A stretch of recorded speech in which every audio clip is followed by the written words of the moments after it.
Hello everyone. So here we are starting second chapter of class 12th chemistry named solutions.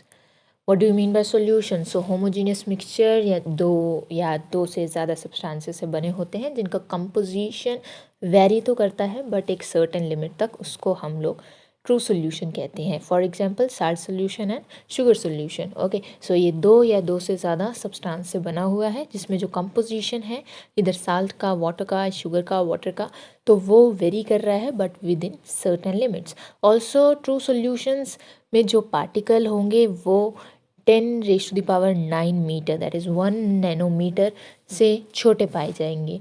उसके बाद अगर हम देखें कि होमोजेनस मिक्सचर क्या होता है, होमोजेनस मिक्सचर उसमें कंपोजिशन आपका सेम रहता है through out the mixture.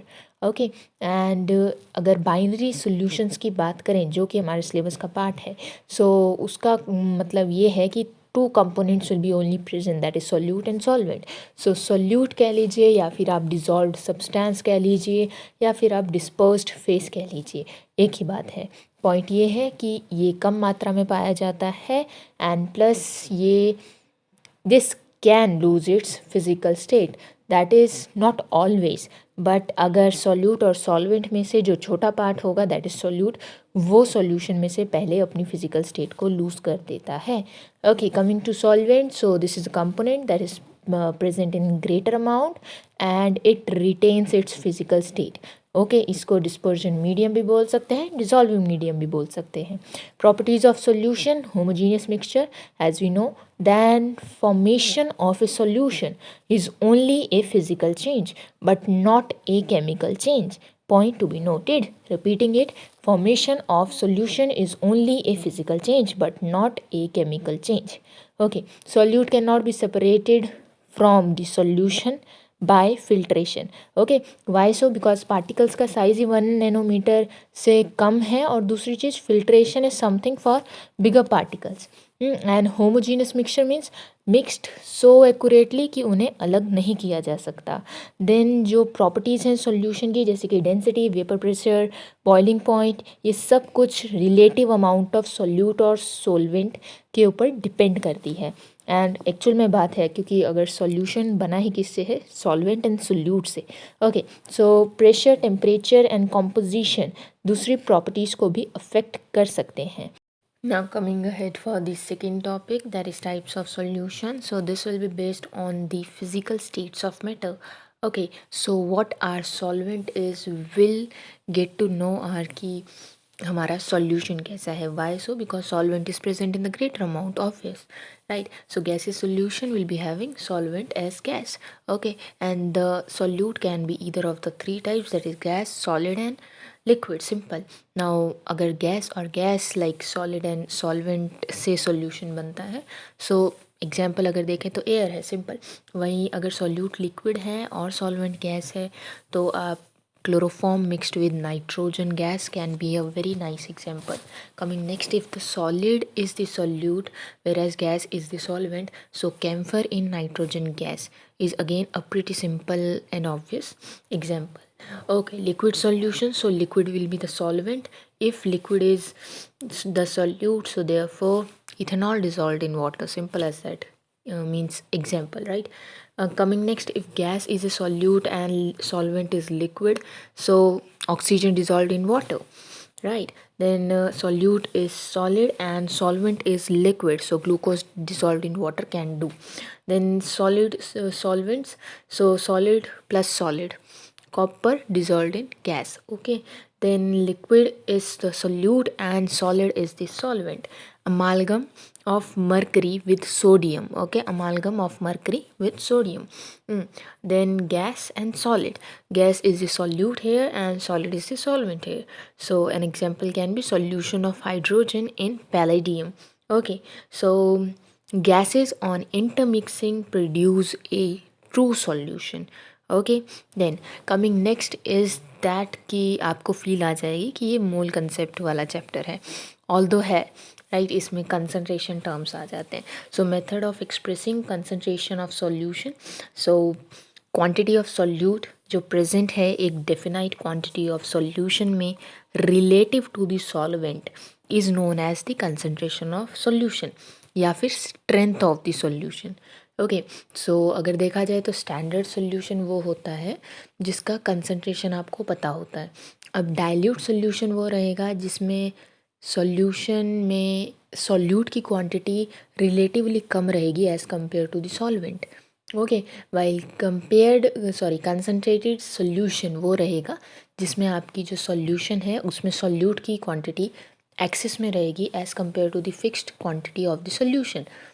Okay, and we know that density is equals to weight upon volume, mass upon volume, right? So weight of the solution will be volume of the solution multiplied by density of the solution. Coming next, I hope this is a revision, तो ये सब हमें पता होगा, so I will be very quick.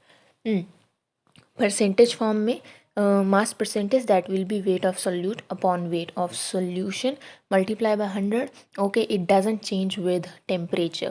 Okay, mass by volume percentage, that is gram of solute divided by volume of solution in milliliter multiply by 100.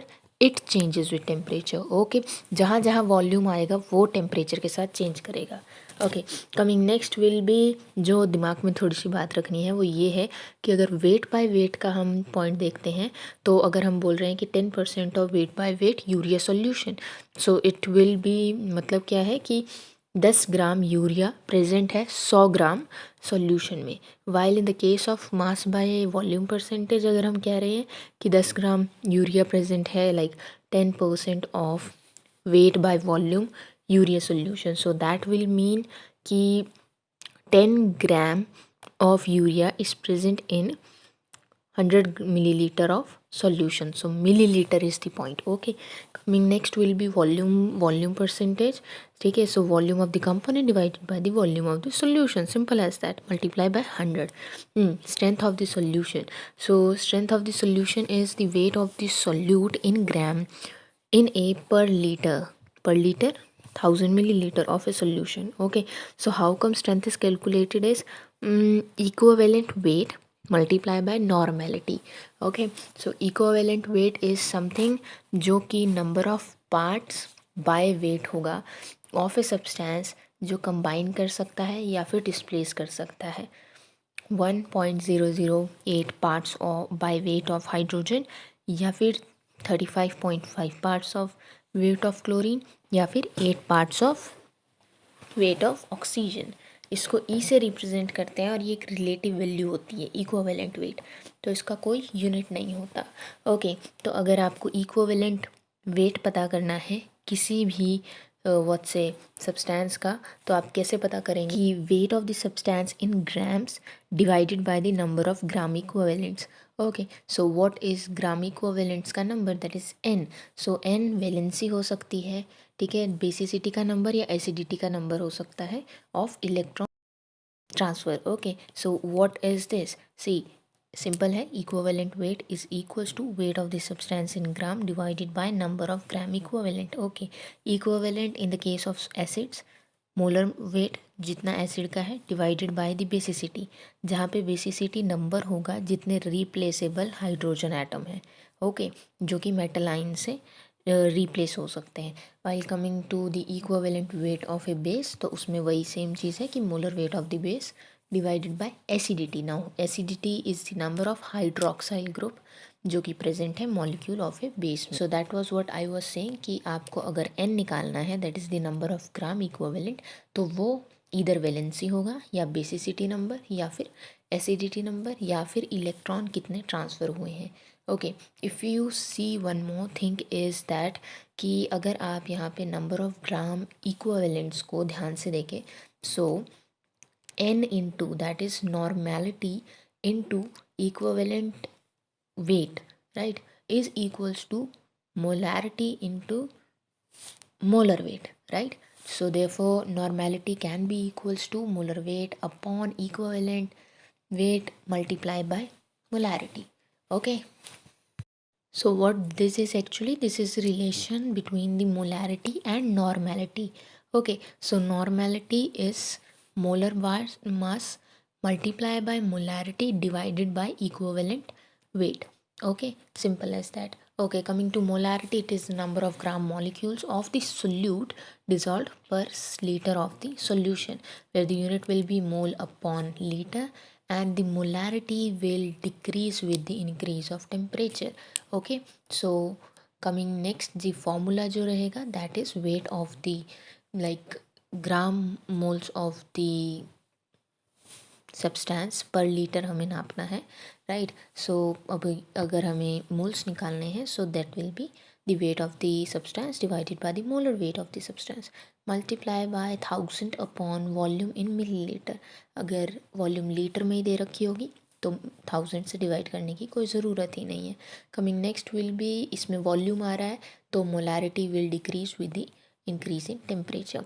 Normality simple as that कि हम molarity निकालेंगे, उसको इक्विवेलेंट वेट से divide करेंगे. Okay, so simple. When a solute is diluted or two solution of different substances react, then V1 N1 will be equals to V2 N2. Simple. Coming next will be our molality. Okay, so molality is the number of gram moles of the solute dissolved per kg. Okay, per kg of solvent. Unit will be again moles upon kg. Okay, so here the formula will be molality, that is represented by small m, whereas molarity was represented by a capital M. Okay, so molality will be equals to number of moles divided by the weight of solvent in kg. Okay, so number of moles can be calculated by W upon M, right. So W is the weight of the solute present in that particular solution divided by the molar mass of the solute, multiply by 1 upon solvent का weight in kg. Okay, mole fraction ratio होता है number of moles of one particular component to the total number of the moles of all the components. Okay, so don't get confuse, mole by mole ही रहेगा, इसलिए कोई unit नहीं होगी, right.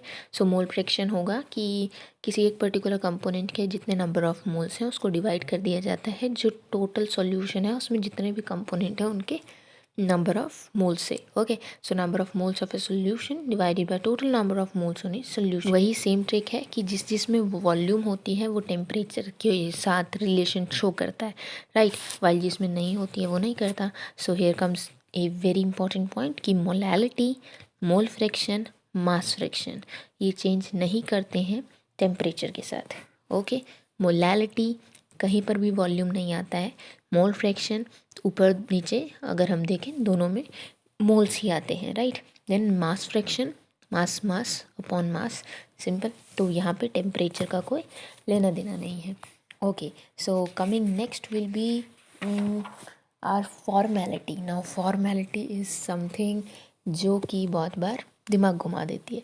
So that is the actually में वो same as molarity है, but the only difference is that the solute that is mixed in a liquid rather than the solute present in the solution after dissolution process. Okay, so it describes the solute that is mixed in a liquid rather than the solute present in a solution. Okay, so अब हिंदी में ध्यान से समझेंगे कि formality molarity क्या describe करती है कि कितना सॉल्यूट प्रेजेंट है किसी भी सॉल्यूशन में, राइट, डिसोल्यूशन के बाद. वाइल फॉर्मेलिटी क्या डिस्क्राइब करती है कितना सॉल्यूट मिक्स किया गया है एक लिक्विड में. Okay, so these are two अलग अलग टर्म्स, बट कह सकते हैं कि एक तरीके से सेम भी है. Okay, so formality will be the number of substances, moles of substance added to the solution, okay, divided by volume of this solution in liters. Okay, so I will be repeating again that molarity is the solute present in the solution after dissolution process, while formality is the solute that is mixed in a liquid. Okay, so with this our concentration and a basic introduction is done. Now let us start with a major topic, that is solubility. Okay, till then, bye bye.